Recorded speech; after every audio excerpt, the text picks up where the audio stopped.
Boa noite a todos. Graças a Deus conseguimos chegar até aqui, né? Pelo nosso esforço pessoal, o nosso anjo de guarda, né? Que nos ama tanto, que conseguiu nos trazer aqui mais uma vez. E agradecendo também a equipe espiritual que se aprontou toda para nos brindar de muita energia. Então, no dia de hoje, eu tirei aqui a página do livro Gotas de Esperança, número 7, que quer que a gente trabalhe, né? Está na terra, tem que trabalhar, não é isso?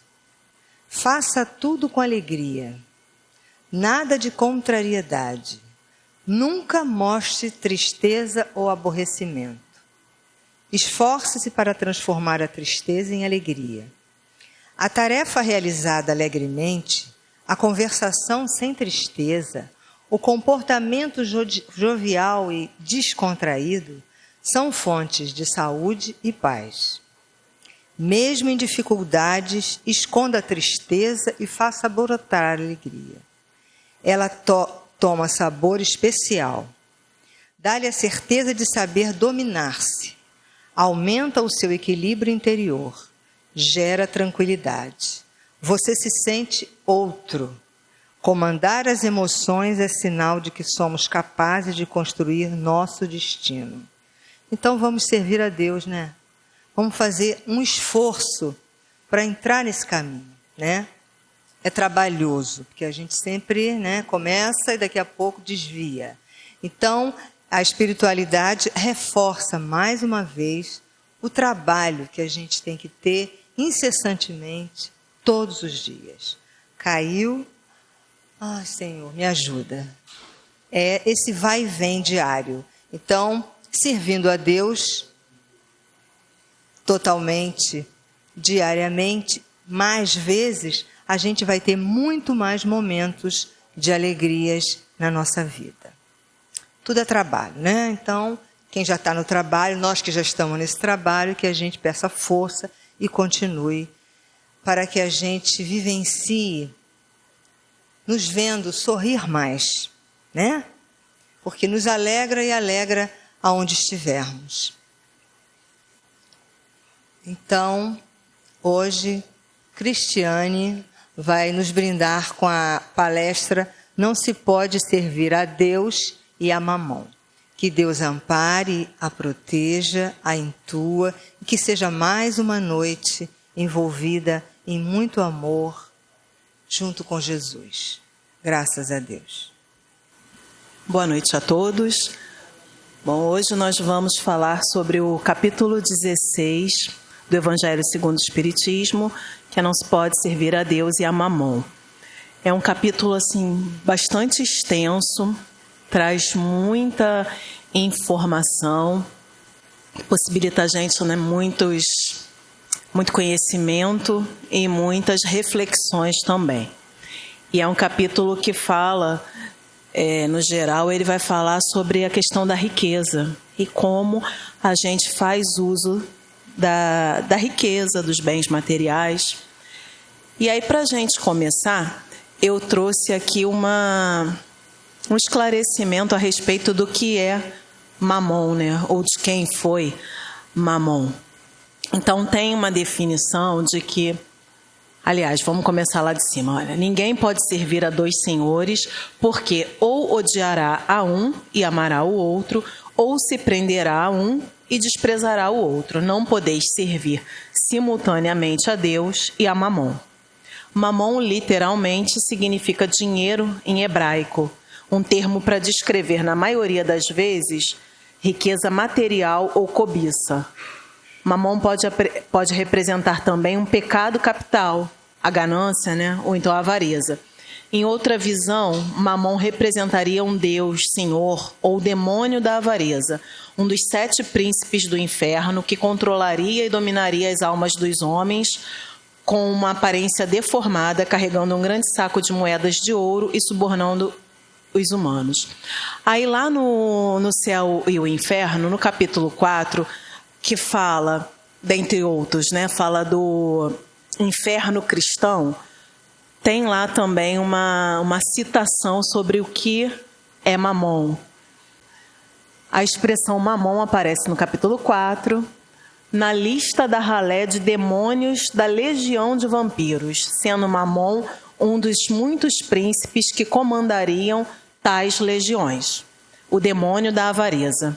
Então, servir a Mamon seria como servir ao demônio da avareza. Nesta reflexão, Mamon representará as paixões inferiores e as coisas materiais supérfluas, que pelo fascínio que exercem sobre as criaturas, podem arrastá-las a grandes desarmonias espirituais e a quedas morais significativas. Então, quando a gente pega o capítulo 16 e se depara com esse título, né, não se pode servir a Deus e a Mamon, é que você não pode servir as coisas vindas de Deus, as orientações morais, e servir a Mamon no sentido de se apegar aos bens materiais. Como você vai ser completamente apegado aos bens materiais, à riqueza, ao dinheiro, e servir a Deus? A gente vai ver aí ao longo do estudo que não dá para fazer os dois, né? Agora, não significa com isso que Deus esteja condenando a riqueza, os bens materiais, que Jesus esteja condenando os bens materiais. Não é isso. Então, a gente vai continuar lá. No Livro dos Espíritos, também tem 3 questões que se referem à riqueza material. Aí vamos lá a elas. Kardec pergunta assim, por que Deus a uns concedeu as riquezas e o poder e a outros a miséria? Para experimentá-los de modos diferentes. Além disso, como sabeis, essas provas foram escolhidas pelos próprios espíritos, que nelas, entretanto, sucumbem com frequência. Então, essa desigualdade, né? Riquezas para uns, pobreza, miséria para outros, são provas que nós mesmos, enquanto espíritos desencarnados lá na erraticidade, a gente escolhe para o nosso aperfeiçoamento moral, né? Nosso aperfeiçoamento espiritual, evolutivo. Sendo que, quando a gente está na erraticidade, a gente tem uma visão mais ampla, né? Que a carne não nos permite. E nós também fazemos os nossos planos com a intenção de que numa nova encarnação a gente saia vencedor, cumpridor daqueles planos, né? E muitas das vezes a gente faz planos até maiores do que a nossa capacidade. E os nossos orientadores espirituais lá na erraticidade nos orientam. Tem certeza que você quer essa prova? Será que você vai conseguir passar por ela? Mas, a todo momento, o nosso livre-arbítrio é respeitado. Então, se eu escolho passar pela prova da riqueza, ou se eu escolho passar pela prova da pobreza, né, da miséria, os meus orientadores podem chegar lá e falar para mim, Cris, tem certeza? Você não vai dar conta. Mas, se eu falo, não, vou dar conta sim, eu estou preparada, eu estudei, né, eu me preparei, posso descer, que vai dar tudo certo. Beleza, eles vão respeitar o que eu escolhi. Só que muitas das vezes a gente sucumbe, né? Quando a gente está aqui na carne, quando a gente passa pelas provas, a visão é completamente diferente daquela que a gente tinha enquanto espírito desencarnado na erraticidade. E aí a gente pode sucumbir a essas provas. Então, os espíritos, né, vêm explicando para a gente por que a gente sucumbe a elas com frequência. Na segunda questão, que é a questão de número 815, a segunda questão referente a esse assunto, né? Kardec pergunta assim, qual das duas provas é mais terrível para o homem? A da desgraça ou a da riqueza? São-no tanto uma quanto outra. A miséria provoca as queixas contra a providência, contra Deus, né? E a riqueza incita a todos os excessos. Quando você está passando pela prova da miséria, da pobreza extrema, muitos questionam a existência de Deus, se revoltam quanto os ensinamentos dele, né? Por que fulano tem tanto e eu não consigo ter nem o pouco para a minha sobrevivência, né? Eu vivo na miséria, na indigência, e aquele tem tanto.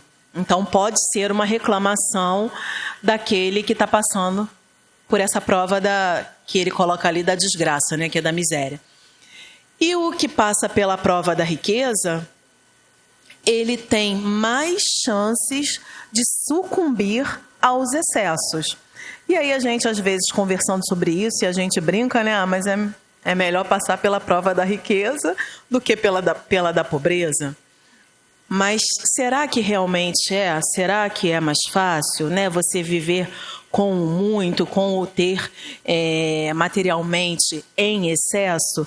A gente vê a todo tempo na televisão, na internet, os excessos que as pessoas que têm muito dinheiro cometem. Não sei se vocês lembram, assim, eu não sou nenhuma aficionada por futebol, então eu não vou lembrar com a riqueza de detalhes daqueles que gostam do futebol.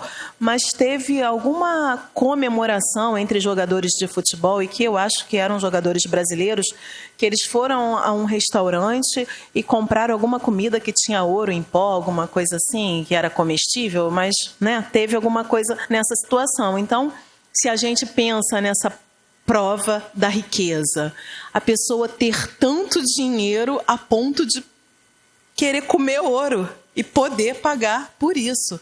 Mas, assim, esse ouro aí que foi comido e que foi posto para fora em algum momento, o dinheiro que foi gasto com aquilo, a quantas pessoas poderia ter ajudado, né? Aquelas que não têm nem um arroz com feijão. Então, olha a discrepância. Um não tem o básico do básico e o outro está comendo ouro. É a prova da riqueza e de que forma essa pessoa, ou essas pessoas, né, que estavam ali reunidas, que eu nem sei quais os nomes, estão aplicando o dinheiro. E aí, quando eu estou falando isso, eu nem sei também, né, para deixar aqui claro, se foi uma situação pontual e essas pessoas fazem o bem pelo próximo, ou se é algo que é reincidente, né? Vamos manjar, vamos jogar dinheiro fora, enfim. Aí a gente vai para a terceira questão desse mesmo assunto. Kardec pergunta assim: estando o rico sujeito a maiores tentações, também não dispõe, por outro lado, de mais meios de fazer o bem? Mas é justamente o que nem sempre faz. Torna-se egoísta ou orgulhoso e insaciável. Com a riqueza, suas necessidades aumentam e ele nunca julga possuir o bastante para si unicamente. Então, assim, né, a pergunta de Kardec: nossa, aquele que está passando pela prova da riqueza, ele fica mais sujeito a tentações. Fica, beleza, fica. Mas, igualmente, ele também não tem mais recurso para fazer o bem, para ajudar outros? Na teoria, sim. Mas, na prática, normalmente o que acontece é a questão do egoísmo, né? Quanto mais eu tenho, mais eu quero. Também só para exemplificar, a gente vê que isso é muito comum na política. Muitos políticos que nascem em berço de ouro, né, que vêm já de uma família que está lá na política, que está na vida pública, que tem uma responsabilidade maior ainda, porque não é só sobre a vida dele e a vida dos seus familiares, mas quando ele vai para a política, ele se propõe a ser responsável por várias outras vidas. E a gente tem um exemplo aí no Espiritismo, que foi o Dr. Bezerra, né? Dr. Bezerra de Menezes, ele foi político também. E aí, enfim, esse político está indo para a vida pública, às vezes ele já vai com a intenção de acumular mais fortuna, e não para estar ajudando aqueles que, de alguma forma, confiaram nele, né? E puseram lá essa confiança por meio do voto, elegendo. E aí ele vai e acumula mais riqueza. E essa riqueza que ele acumula, ele está tirando de alguém. Está tirando dos serviços públicos. E quando ele tira dos serviços públicos, que ele tira da educação, que ele tira da saúde, ele indiretamente está contribuindo até para o desencarne de muitas pessoas, né? Quando eu tiro da saúde, deixa de ter o medicamento, deixa de ter o aparelho para fazer um exame e que aquela pessoa precisa do exame para definir o que ela tem, deixa de ter o salário do médico, do enfermeiro, que às vezes está lá fazendo greve, porque ele também precisa daquele salário dele para sobreviver. Quantas pessoas estão sendo prejudicadas com isso? Quando eu tiro da educação e aí os alunos acabam não tendo aula e ficam, às vezes, deficitários em várias disciplinas, e porque não tem professor, porque a escola não tem dinheiro ali para a merenda da escola, que às vezes até a merenda da escola é subtraída, né? E aí lá na frente essa pessoa que não teve a possibilidade do estudo formal, porque os políticos, né, não fizeram o que deveriam ter feito, o que se propuseram a fazer, e aí essa pessoa pode enveredar para o mundo do crime. E aí ele vai estar atingindo a uma outra pessoa, lá quando ele está no mundo do crime, roubando, por exemplo, ele pode estar matando, ele pode morrer, inclusive. E olha a responsabilidade do outro ali, que se propôs a trabalhar, fazer da vida dele, né, um trabalho na vida pública para ajudar o outro. Então, a questão que ele fala, né, das necessidades aumentarem. Aquele que já está na riqueza, ele quer mais, e muitas das vezes, aí é óbvio que vai do caráter de cada um, mas muitas das vezes ele só está ali vendo um meio de conseguir mais ainda. O que ele tem, ele julga que não é suficiente para ele. E aí, nesse outro parágrafo, é um comentário de Kardec, mas que eu peguei só um trecho, tá, do comentário da questão. A alta posição do homem neste mundo e o ter autoridade sobre os seus semelhantes são provas tão grandes e tão escorregadias como a desgraça. Aqui ele está chamando de desgraça a miséria, a pobreza. Porque quanto mais rico e poderoso é ele, tanto mais obrigações tem que cumprir. E tanto mais abundantes são os meios de que dispõe para fazer o bem e para fazer o mal. Deus experimenta o pobre pela resignação e o rico pelo emprego que dá aos seus bens e ao seu poder. A riqueza e o poder fazem nascer todas as paixões que nos prendem à matéria e nos afastam da perfeição espiritual. Por isso foi que Jesus disse: em verdade vos digo que mais fácil é passar um camelo por um buraco de agulha do que entrar um rico no reino dos céus. Eu vou comentar isso aí, mas ainda falando da questão do poder, né? Que a pessoa que tem a riqueza concentrada para si, poder que ele detém, tem um ditado popular aí que diz, né? Dê poder para a pessoa e aí você descobre quem ela é. E a gente vê isso nas mínimas coisas. Qualquer cargo a mais que demande chefia, liderança dentro de empresas, tem muitas pessoas que sucumbem só por isso. Ele está ali muitas vezes acumulando muito mais trabalho e responsabilidade do que dinheiro em si. O salário que a pessoa está ganhando, às vezes, a diferença do salário desse para aquele que está a um cargo abaixo, subalterno, não é nem tão diferente assim. Mas o poder que ele acha que tem por conta daquele cargo que ele ocupa na empresa, né? E eu não sei se vocês já vivenciaram ou já perceberam isso para quem trabalha fora de casa, né? Quanto muitas das empresas utilizam isso justamente para que as pessoas façam o que as empresas querem que seja feito. Ela te dá um cargo de chefia e aí você vai trabalhar muito mais. E você fica feliz não porque teu salário aumentou, mas porque você tem esse cargo que dentro da empresa você exerce algum poder. Você pode brigar com o teu funcionário, né? Dar-lhe uma chamada nele, às vezes mais forte, sem nem ter necessidade disso, dar uma suspensão, dar uma advertência. São coisas tão bobas, tão pequenas, mas que tem pessoas que se sentem com isso, né? Imagina uma quantidade de dinheiro muito grande, né? É o que ele fala ali, que pode pode fazer nascer todas as paixões. E as paixões são os vícios, né? O egoísmo, a avareza, essa questão do poder, que é você mandar por mandar, né? Manda quem pode, obedece quem tem juízo. E aqui esse pedacinho do em verdade vos digo que mais fácil é passar um camelo por um buraco de agulha, não é camelo o animal. Naquela época usava-se a palavra camelo tanto para o camelo, para o animal, como para um cabo, né? Era algo tipo uma corda, algo grosso, que era feito inclusive, pelo que eu pesquisei, né? Era feito de pelo de camelo. E aí vamos imaginar uma corda, algo grosso, passando por um buraquinho de uma agulha, né? Mas Jesus diz que seria mais fácil passar esse camelo pelo buraco da agulha do que o rico chegar ao reino dos céus. O que isso significa?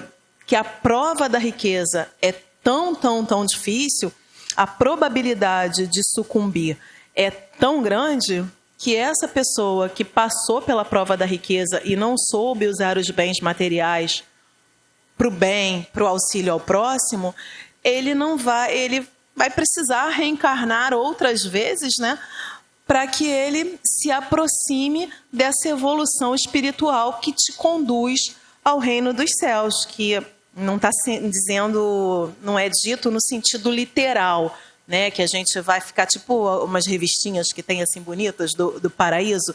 Não é nesse sentido, mas é no sentido da sua evolução espiritual, que depende da sua evolução moral enquanto encarnado, né? Quanto mais evoluído moralmente, mais espiritualmente a gente vai evoluindo também. Agora, alguém que passa por essa prova e é reprovado, qual foi a evolução moral? Qual foi a evolução espiritual que ele teve? Ele está mais distante dessa evolução. O consolo é que a gente sabe que todo mundo vai evoluir. Cada um no seu tempo, cada um com as suas provas, né? O homem rico tem mais dificuldades a vencer que o pobre. Além de tratar de si e dos seus, além de procurar manter as exigências sociais, além de estudar, e estudar muito, porque dispõe de mais tempo que o pobre, ainda lhe cabe o dever restrito de exercer a caridade, quer socorrendo os necessitados do corpo, quer ensinando os ignorantes, dirigindo a todos palavras de conforto, de coragem, de resignação. Deus não condena a riqueza e ninguém é condenado por ser rico. O que Deus condena é o mau uso que se faz da fortuna. Esse trecho está lá no livro Parábolas e Ensinos de Jesus, no tema A Prova da Riqueza, que é de Caibar Schutel. Tem outros trechos aí que eu tirei desse livro também. Então, quando a gente está vendo, a gente vai estudando, né, e vai acompanhando o que está escrito aqui, muitas cabeças podem estar aí se questionando. Tá bom, mas ainda assim eu preferia ser rico, né? É muito fácil falar que é melhor, aliás, o rico tem mais dificuldades que o pobre. Então esse texto está me induzindo a ficar muito satisfeito na minha condição de pobre, ou aqueles que passam por uma situação de pobreza extrema, da falta, né, da falta do necessário, isso é para que ele fique, não vá em busca dos seus direitos, que não busque melhorias. Não é isso. Mas é também que você se resigne da sua condição, sabendo que aqui é temporário, né? Que a verdadeira vida não é essa. Agora, não é acomodação. Resignação não é acomodação. Sou pobre, tenho nada mesmo, então eu vou ficar aí pedindo, que vão estar sempre me provendo e eu não vou precisar fazer nada em meu benefício. Tem pessoas que não vão ter nem essa consciência, né?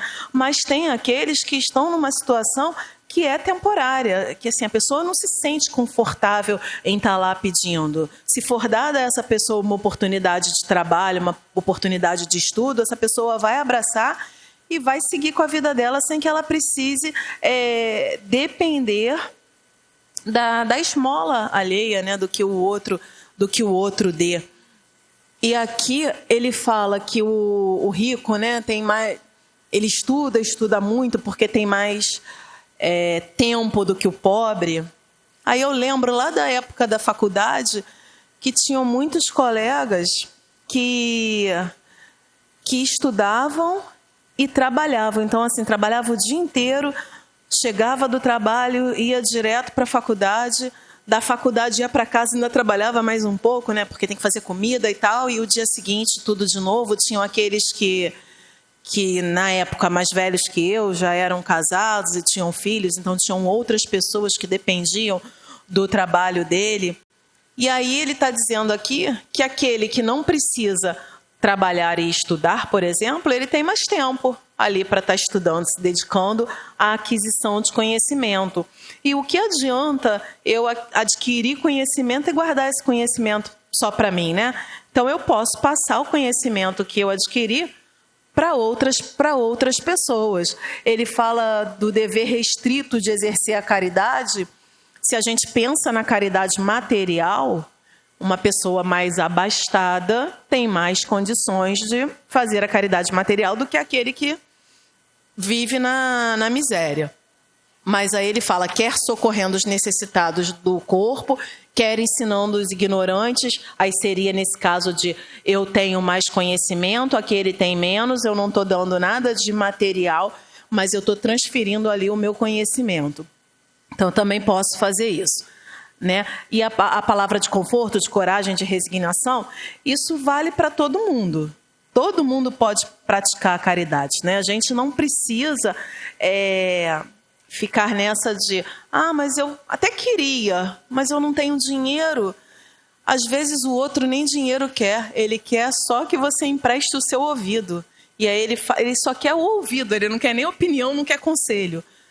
Chega alguém do seu lado com um problemão e aí a pessoa vai, desabafa e ela fica grata porque você cedeu uns minutos do seu tempo para ouvir aquela pessoa. Isso é caridade, né? A gente faz a caridade do modo que a gente puder. E a caridade material, muitas vezes, ela vai ser até mais fácil do que essa caridade que está fora do material. Imagina uma pessoa em situação de rua que chega para você, assim, sujo, fedido, e vem te pedir alguma coisa. Se você tem, você dá logo. Ou então você fala, não tem dinheiro não, e vai embora. Ou então você pega o dinheiro que você tem, você dá, mas para você se ver livre da pessoa, né? De repente, do cheiro que a pessoa está exalando, do risco que você acha que está correndo com essa pessoa próxima a você, do incômodo mesmo que aquela situação te traz, porque para uns vira uma reflexão, né? Ai, meu Deus, por que tanta gente nessa pobreza? Porque não quero ver para eu não sofrer. Agora, então fica mais fácil a caridade material. E agora, se essa pessoa vem para você e quando você fala, não tenho dinheiro não, ela fala, mas eu não quero teu dinheiro, eu só queria conversar. Porque as pessoas em situação de rua, muitas das vezes, na maioria das vezes inclusive, elas são invisíveis. A gente passa para lá e para cá por elas e não vê. E quando ela está atrapalhando o teu caminho, você desvia, né? Se não tem jeito, assim, via, porque senão eu vou tropeçar. Então deixa eu desviar, mas eu não quero muito contato. Essa caridade de dispor do teu tempo ali para aquela pessoa é mais importante que a material e para muitos mais difícil também. Mas ninguém está isento dessa possibilidade, né? Não dá para a gente pegar e usar a desculpa de que não tenho e por isso eu não pratico a caridade. A gente não precisa de bem material para a gente praticar a caridade. E vamos lá.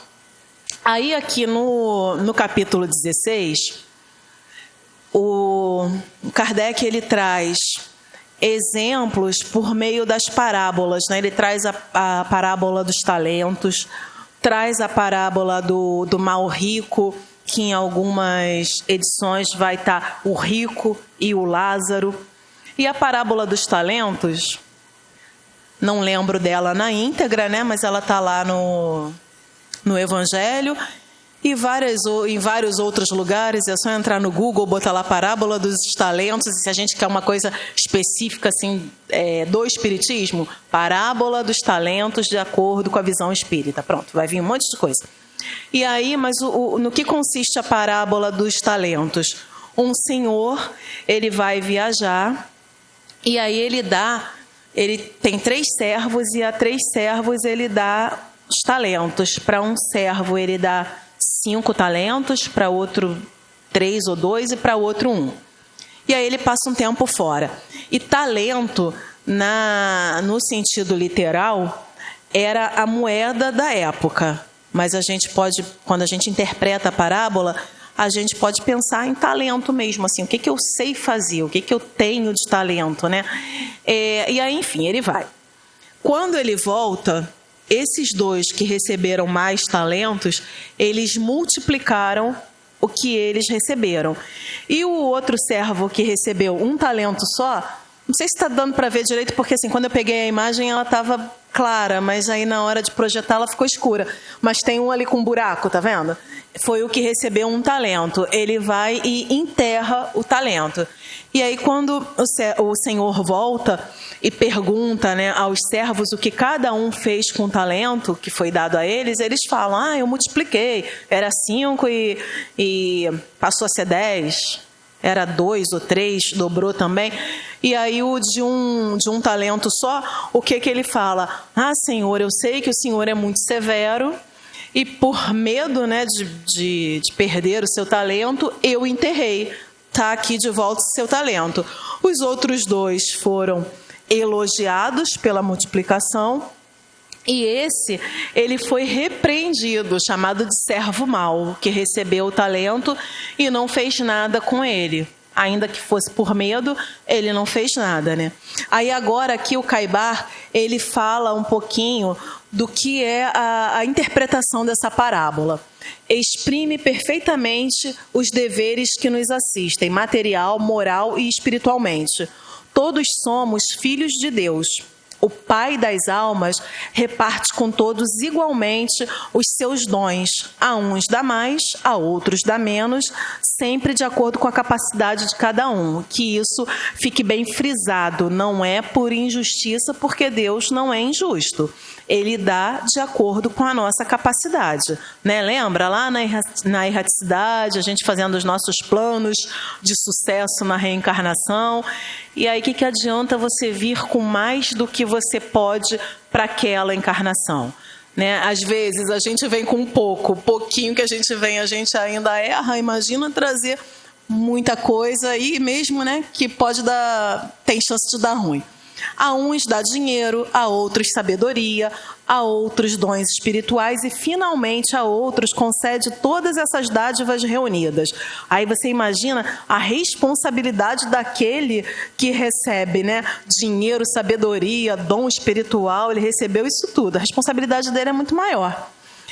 Não há privilégios nem exclusões para o Senhor. Se cada qual cônscio, né, tá lá, tem consciência do que possui e é compenetrado de seus deveres, se cada um agisse de acordo com os preceitos da lei divina, estamos certos de que ninguém teria razão de queixar-se da sorte ou de clamar contra a má situação em que a maioria se diz achar. Não existe um só indivíduo no mundo que não seja depositário de um talento. Todos trazem a este mundo talentos para garantir não só o estado presente, como sua situação futura, porque o mundo não é mais que uma instância onde viemos fazer aquisições, provisões para construir e abastecermos a nossa morada futura. O que isso significa? Todo mundo aqui, sem exceção, vai ter pelo menos um talento. E aí não é para a gente estar pensando no sentido literal da moeda, mas é aquilo que eu sei fazer, aquilo que eu posso usar dentro de mim, né, que tem dentro de mim e que eu uso em benefício do outro. De que forma eu posso usar isso? E aí, ainda mais, se a gente pensa na doutrina espírita, o que seriam esses talentos? O conhecimento da doutrina espírita. Então, os 3 servos têm o conhecimento da doutrina. 2 vão lá e multiplicam, né? Eles propagam o conhecimento. Um outro vai e guarda aquele conhecimento para ele. O que adianta ficar com conhecimento só para si? E aí eu estou falando de teoria, tá? Não estou falando de você ficar falando sobre a doutrina. Ele tem o conhecimento da doutrina e ele, ainda que não fale para outro, ele poderia praticar o que conhece, né? O que conheceu. Mas não, ele guardou para ele. E aí é um questionamento que a gente pode se fazer. Venho aqui no centro toda segunda-feira ou toda segunda que eu posso, participo dos estudos. E aí? O que eu estou fazendo com esses talentos espirituais que eu estou adquirindo aqui? De alguma forma eu estou passando adiante, seja aqui, divulgando a doutrina para outros, né, para aqueles que têm o talento, a aptidão para comunicação. Tem gente que não tem esse tipo de desenvoltura. Ah, não, falar em público eu travo, eu fico envergonhado.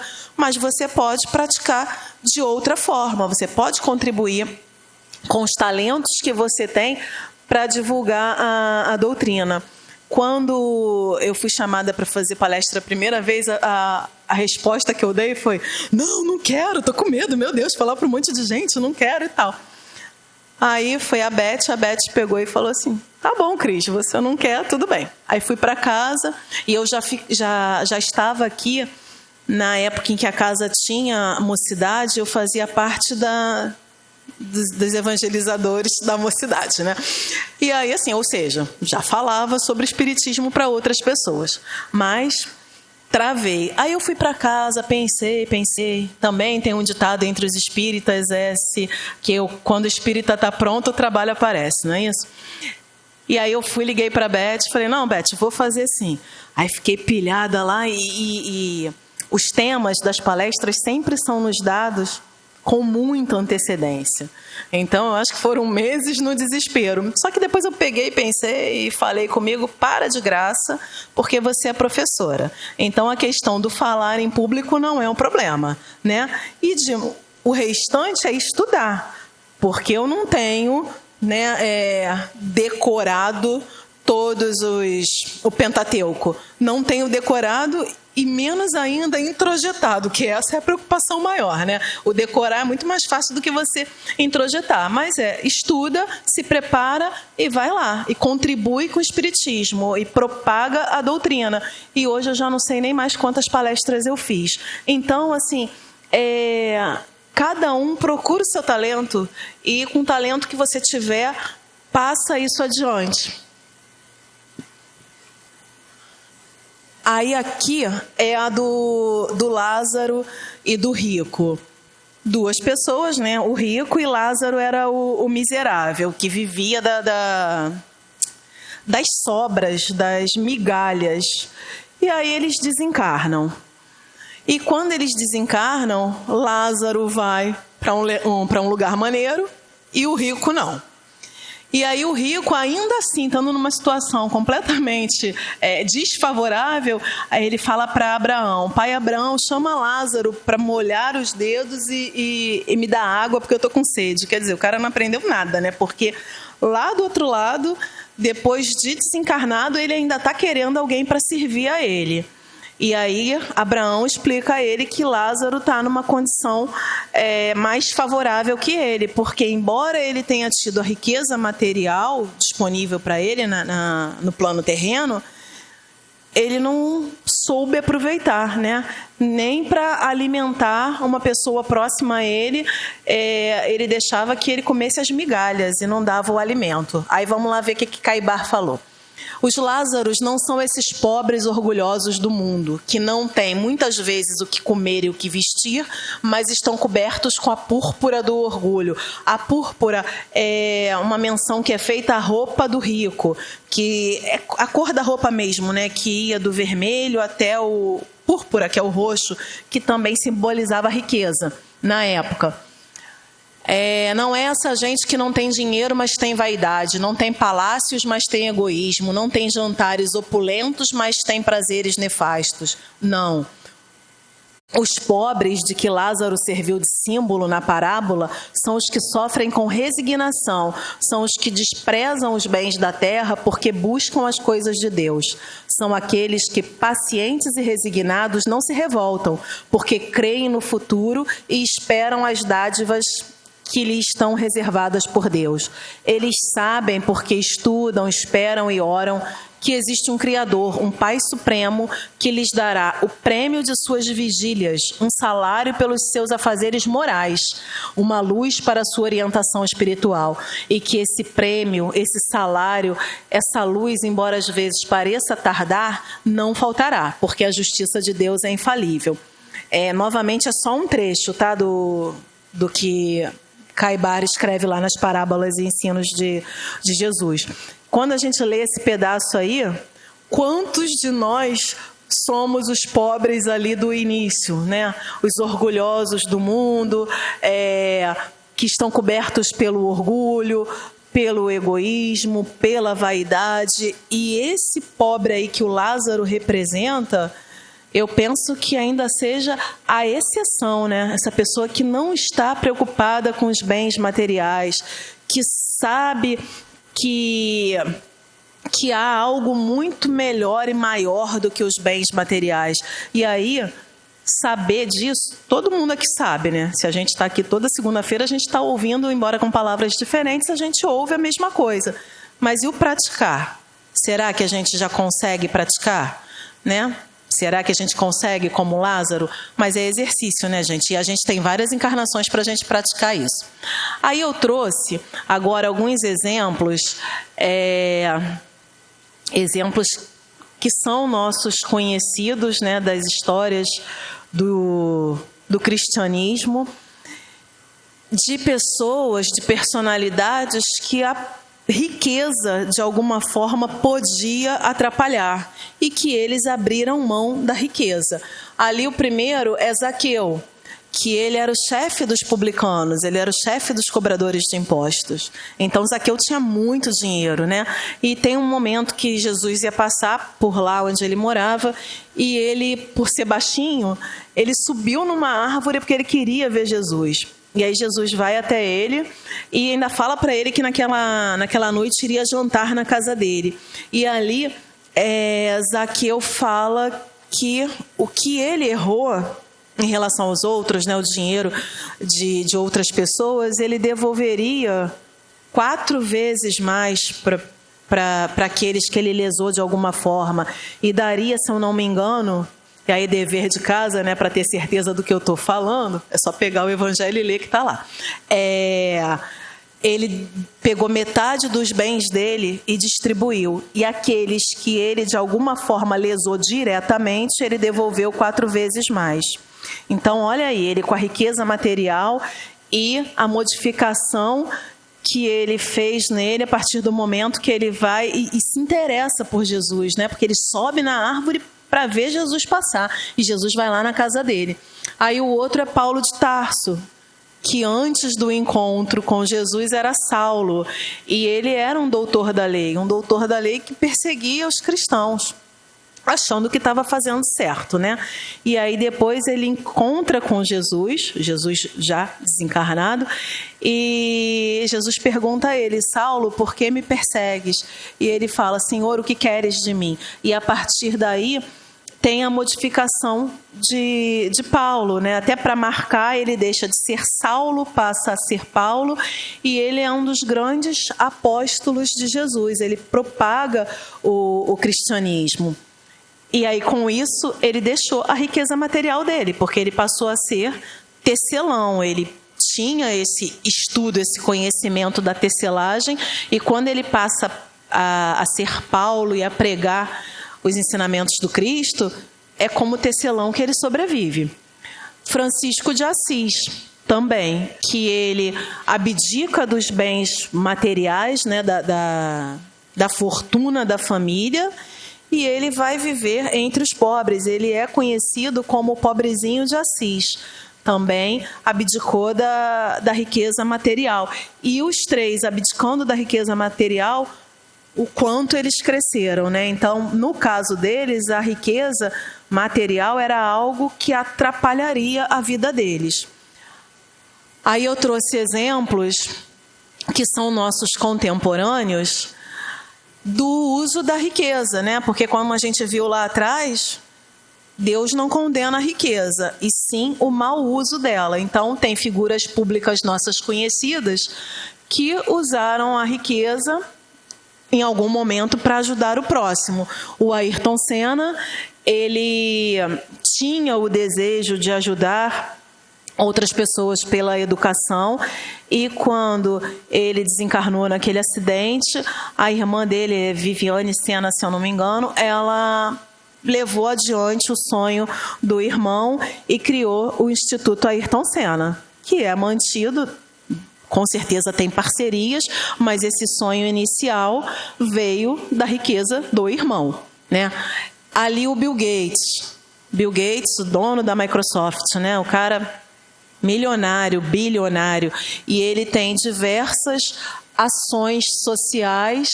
Ali, ó, ele e sua esposa Melinda passaram a se dedicar a tentar resolver problemas globais de saúde, como a erradicação de doenças e a acessibilidade de sistemas de saneamento. Juntos, eles comandam a mais rica fundação global de filantropia, com cerca de 50 bilhões de dólares de verba usada em projetos sociais. Então, ele tem a riqueza material, ele multiplica isso, e com essa multiplicação do dinheiro ele consegue ajudar muita gente. Aí eu trouxe a Lady Di, que também era envolvida em diversas causas sociais, né? E aqui, quando eu pesquisei, não ficou claro se ela aplicava dinheiro dela ou não, mas eu acredito que sim. Mas ainda assim ela era uma figura pública renomada, né? A imagem dela já faria com que houvesse dinheiro aplicado nas causas sociais. E aí ela voltou os esforços dela particularmente para a desestigmatização das pessoas afetadas pela AIDS e na campanha pela proibição das minas terrestres. Aí tem a Xuxa, né, que era a Fundação Xuxa Meneghel e mudou para a Fundação Assistencial Angélica Goulart. Também é uma instituição filantrópica que atua já há 30 anos na promoção dos direitos das crianças e dos adolescentes. Então, é uma pessoa abastada financeiramente, parte do dinheiro que ela recebe, ela também retorna para a sociedade. Aí agora, para finalizar, eu trouxe um pedaço de um texto do Momento Espírita, que é para a gente refletir sobre a riqueza, né? Não é viável ignorar a importância do dinheiro na vida humana. A miséria não constitui ambiente propício à paz e ao desenvolvimento social. Então, importa pensar no modo pelo qual nos relacionamos com o dinheiro. Não falta quem tenha preconceito quanto aos recursos amoedados. Fala-se que o dinheiro é algo sujo, como se possuísse qualidades morais, né? O dinheiro, a cédula, ela é indiferente, ela não tem qualidade moral. Quem usa ele é que tem qualidade ou não. Contudo, ele é apenas um instrumento absolutamente neutro, embora dotado de grande potencial. Frequentemente se invoca a passagem evangélica na qual Jesus afirma ser impossível servir a Deus e a Mamon. Entretanto, nela não é viável identificar uma condenação ao dinheiro em si. Se vocês pegarem o Evangelho e ler o capítulo 16 todo, nenhum momento ali vai ter uma frasezinha sequer falando Deus ou Jesus condenou o uso do dinheiro. Não tem. O que o mestre deixa claro é que o dinheiro não deve ser idolatrado, né? A gente não deve viver em função dele. Ele não pode competir com Deus no coração do homem. Mas isso, evidentemente, não significa que deva converter-se em tabu.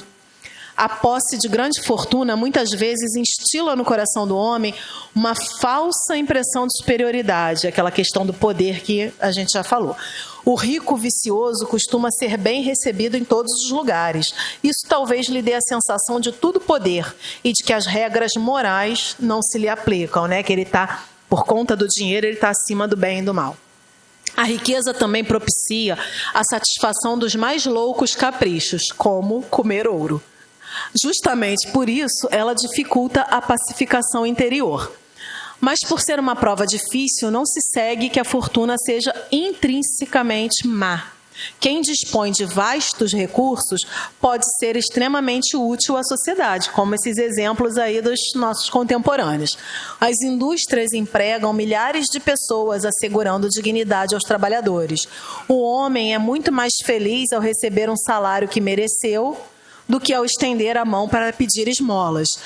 Ele se sente útil, né? Estou trabalhando, estou recebendo pelo meu trabalho, é diferente de eu estar ali pedindo. As pesquisas que aprimoram a medicina e tornam a vida mais fácil, demandam vastos recursos. Assim, o dinheiro nada tem de execrável, embora não deva ser idolatrado. Ninguém consegue levar a fortuna para o túmulo. E aí vamos prestar atenção, fixar essa frase aí, ó. Ninguém consegue levar a fortuna para o túmulo, mas o bem que se houver feito constitui um tesouro imperecível e para sempre registrado na consciência. Procure relacionar-se bem com o dinheiro. Não há virtude no ócio e em ser um peso para a sociedade. Desenvolva suas habilidades e trabalhe com competência, a fim de merecer seu salário e seus lucros. Desse modo, você será útil a si mesmo e aos outros. Mas também não use o dinheiro que lhe vem às mãos apenas em seu benefício. Aprenda a partilhar seus tesouros da espécie que sejam.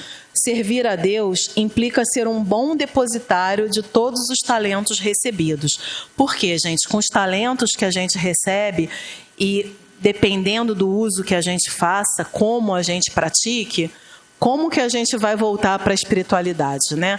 Como vai estar a nossa bagagem? E aqui a gente encerra, e eu vou deixar essa imagem aqui do último slide, só para a nossa reflexão. Quais riquezas você deseja levar? O que a gente pretende levar para o plano espiritual e trazer de volta para as nossas reencarnações e levar? O que a gente vai acumulando ali na nossa malinha? É para pensar, né? Agradeço a todos pela atenção, me ouvir. Boa noite, que a gente volte em paz para os nossos lares, com Jesus nos conduzindo. Boa noite, pessoal. Já pensaram nos seus talentos? Como é que estão os talentos aí? Acreditamos que nós temos talentos, né? E eu costumo dizer que a nossa vida não é só nossa, né? A nossa vida é para ser compartilhada. Então, tudo que nós temos é para ser dividido, né? A boa palavra, o bom pensamento, o carinho. Se tiver dinheiro, ótimo, né? A gente vai dividindo. Então, a gente não está na Terra só por nós. Nós estamos aqui na Terra para fazer um pouco a mais, né? E ajudar, né, a formar uma energia bonita à nossa volta. Então, é assim que a gente tem que pensar. O que eu estou fazendo aqui na Terra? Qual o teu talento, Eliana? Cada um de nós tem o seu talento. E esse talento tem que ser multiplicado com muito carinho, com muito amor. E como fazer isso? Refletindo, estudando, pensando em Jesus, na sua palavra carinhosa, aumentando a nossa vibração, a nossa ligação com Jesus. E a nossa doutrina espírita, ela nos ajuda muito nesse sentido, porque ela esclarece as coisas assim na cara, né? De uma forma assim muito forte. A gente não pode dizer que eu não sabia. A lei da ação e reação, tudo que nós estudamos profundamente, a mensagem do Cristo, isso nos ajuda demais, né? Então vamos aumentar os nossos talentos e ser uma pessoa do bem, uma pessoa cristã diante do mundo, diante da luta, da dificuldade, né? Então possamos servir a Deus acima de tudo, né? E quando nós estamos aqui reunidos, fazendo as nossas orações, nós estamos fazendo um pouco isso. Nós estamos usando o nosso talento para orar por aqueles que precisam. Então, isso aqui é um trabalho em conjunto. Eu estou apenas representando a energia de todos aqui, né? Todos nós, nesse momento, estamos multiplicando os nossos talentos. Vamos pensar nas pessoas que estão doentes, naqueles que desencarnaram, né? Então vamos usar isso hoje, gente. Essa energia boa que todos nós temos, com certeza, né? Então vamos começar orando por aqueles que terminaram a sua etapa de estudo aqui na Terra e hoje estão vivos em alguma dimensão no plano espiritual. Se sentimos a falta deles, aquela oportunidade de estar ao lado de um ente querido, abraçá-lo, quando eles retornam à verdadeira pátria, o plano espiritual, nós sentimos muita falta, sentimos muita saudade.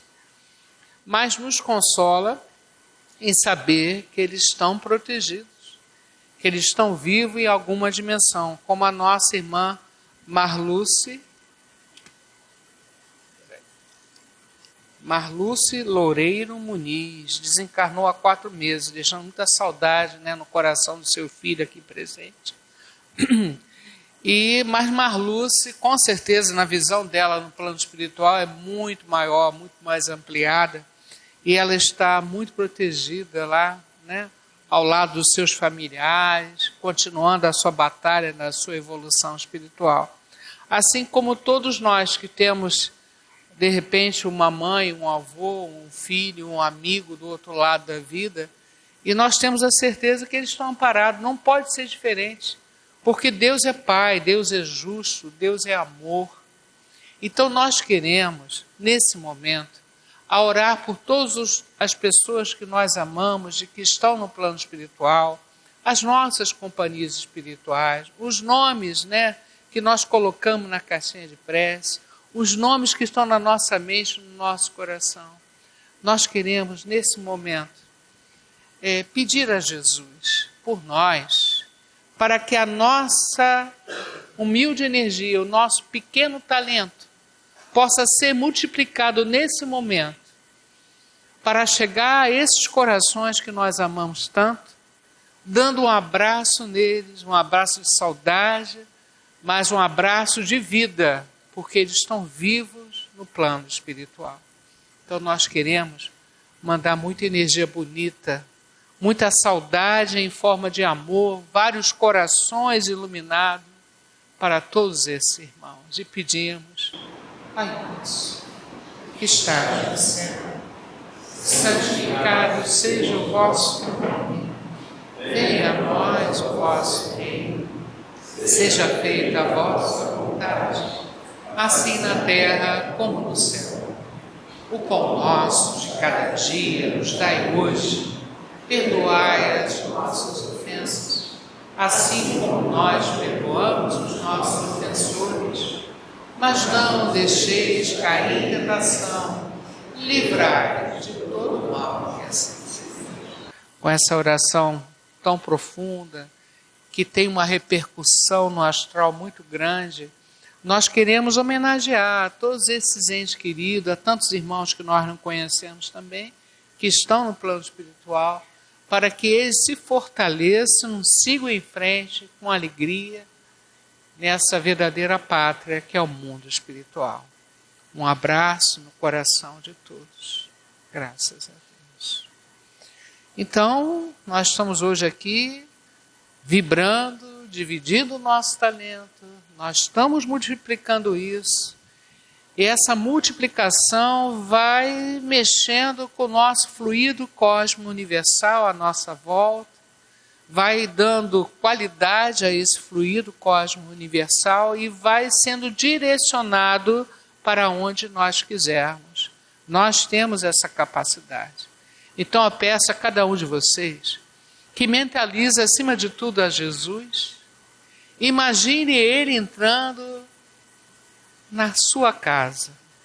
Jesus penetrando lá e distribuindo essa energia amorosa, essa irradiação de amor para todos os cômodos, para todas as pessoas que lá estão. Jesus vai entrar na nossa casa nesse momento, porque assim queremos, estamos usando os talentos que temos para criar essa imagem, essa mentalização e ajudar nessa energia cristã chegar ao nosso lar e abençoar a nossa casa, que é o nosso grande laboratório de vida, onde devemos aprender a se relacionar, a melhorar as energias, tanta coisa dentro da nossa casa. E nosso ambiente de trabalho, que muitas das vezes tem lá aquela pessoa que precisa de carinho. Então vamos mandar energia bonita para o nosso ambiente de trabalho.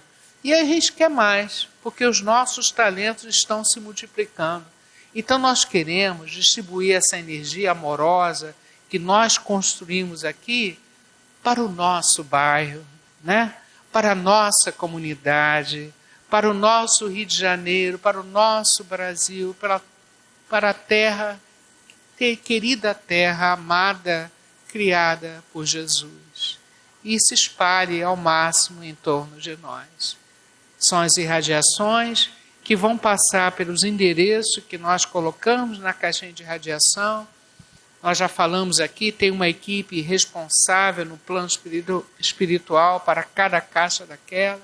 A coisa no plano espiritual é extremamente organizada, eficaz, e leva a cada uma dessas pessoas o carinho, a força que precisam.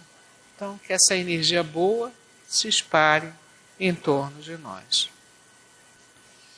E precisamos muito também, na segunda-feira passada, o nosso irmão Carlos falou muito sobre a saúde mental, né? Então, uma coisa muito séria que nós devemos pensar demais. E o Evangelho de Jesus é o grande medicamento para conquistarmos a nossa saúde mental, porque ali a gente aprende a conhecer um pouco das leis divinas e começar a entender a nossa vida, as situações que passamos, e ter uma postura diante da vida, não de coitadinho, mas de firmeza, de coragem, entendendo todo o processo. Então, a saúde mental é que nós vamos pedir a Jesus, pedir a Bezerra de Menezes, para que possa atender, especialmente a Maria da Penha de Oliveira, 95 anos, está na UPA de Campinho, na Sala Vermelha, com derrame pleural. Que a nossa irmã Maria da Penha seja envolvida em muita luz, muita força, que os médicos da terra sejam orientados no tratamento dessa nossa irmã. Quero pedir também pelo Henrique, filho do Alex, que está no Hospital dos Servidores, na Rua Sacadura Cabral, na Sala Branca, que o caminho se abram para ele, que o tratamento, que os médicos possam optar por tratamento correto para o nosso irmão Henrique. Muita luz, muita paz, muita serenidade a esse irmão nessa prova que ele está passando, né?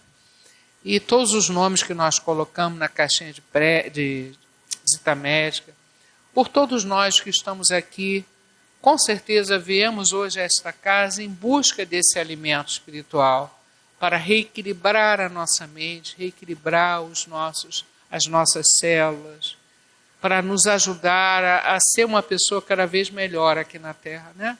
Uma pessoa do bem, uma pessoa firme, para que a gente possa ter cuidado com o pensamento, cuidado com os sentimentos, né? Trabalhar tudo isso dentro de nós, mas sempre com alegria, porque com alegria fica mais fácil, né? E essa casa aqui é uma casa alegre, é uma casa para cima.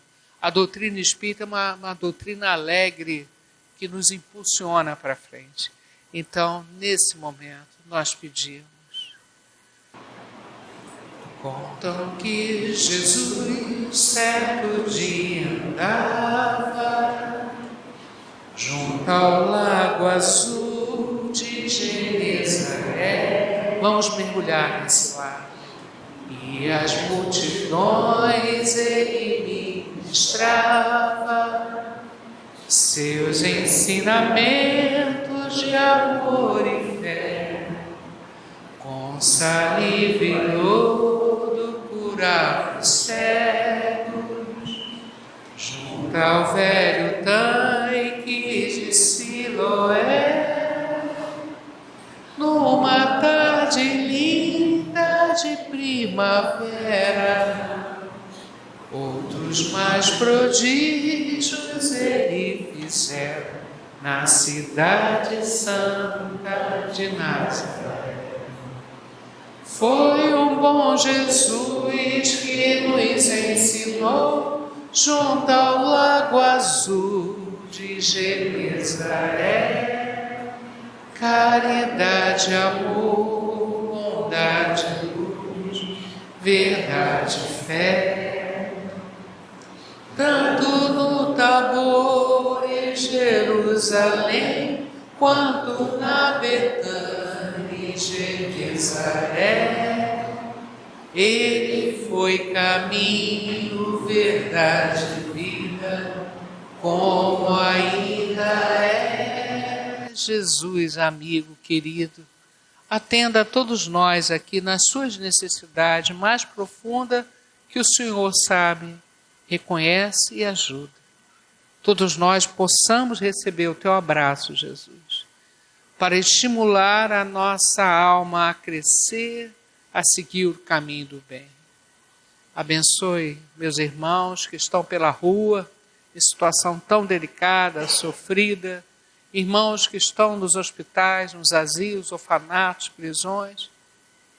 Muitas dores ainda nesse mundo de provas e expiações, mas o mundo está passando por transformação para chegar à regeneração, onde haverá mais equilíbrio, né, em relação à riqueza, em relação às dores. Vamos preparar esse mundo melhor.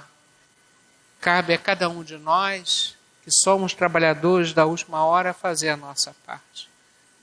Né? Que Deus nos ajude. A missão é grande, né? Obrigado, Senhor, pela oportunidade. Muita gratidão. Estou muito grata ao plano espiritual por tudo que nos proporcionou, tem me proporcionado. Pedir a Deus que abençoe a cada um de nós aqui presentes, dos dois lados da vida, que possamos encerrar a nossa sessão com muita alegria no coração, né? Vê, estão voltando as flores, vê, nessa manhã tão linda, vê como é bonita a vida, vê a esperança ainda, vê as nuvens vão passando, vê o novo céu se abrindo, vê o sol iluminando por onde nós vamos indo. Esperança, fé, perseverança, tantas palavras que precisamos colocar no dicionário da nossa alma. Obrigado, Senhor, por essa sessão, por esse trabalho, por esta casa que nos abriga, nos fortalece. E convidamos os irmãos, então, da assistência para tomar o passe, né, individual, com muito carinho, com muito amor. Primeiro serão chamados os pais das crianças que estão lá em cima e depois a ordem, né, das pessoas que estão aqui na assistência. Lembrando a vocês que a nossa próxima operação espiritual é em outubro, né? Então quem quiser a inscrição, fazer a inscrição já está aberta, ok? E lembrar da nossa sessão de quinta-feira à tarde, dos vários cursos que nós temos online, uma forma da gente estudar um pouco mais, ok? Qualquer dúvida é conversar com o Ricardo, ele vai esclarecer vocês. Um beijo no coração de todos e até a próxima, se Deus quiser.